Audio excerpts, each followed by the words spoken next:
Ang ganda ng bulaklak.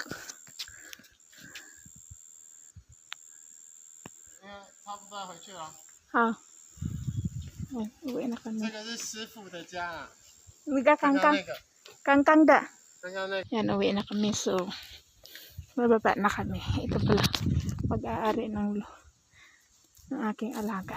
So, maraming kahoy. Tsaka ang ganda ng mga kahoy. Ayan o, ang tutulis. Maganda siya pang gawa ng bahay. Tapi. 2x2. Ayan. Doon na yung amo ko. Uwi na daw kami. So, wala pa kami. Mga 1 oras na kami dito sa farm ng aking alaga. Kasi malayo kami. Grabe. Galing Nanto. Punta dito ay Puli, Taiwan. Tapos galing kami sa Nanto. 2 hours mahigit ang biyahe. Grabe, nakakainit ng puwet. Pero maganda yung mga view. Maganda kaya ang view ng Taiwan. Kaya ikot-ikot kami ngayon. So, ito pababa na kami. Hindi na ako hinihingal. Kasi, bababa na eh. Ay, ang ganda ng bulak. Parang nasa lang ako.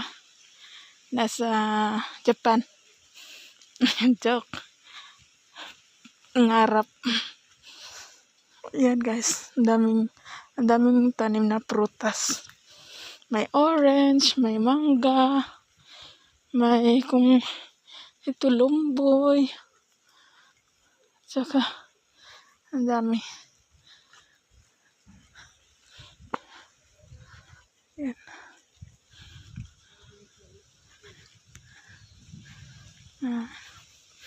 Nakakalungkot isipin na tatanda tayo, sinong maiwan sa farm natin? Yung kamag-anak natin. Sana yung kamag-anak natin ay hindi sakim. Or sample, single ka, single ka, tapos wala kang anak. Kapag matanda ka, sino na lang mag-alaga ng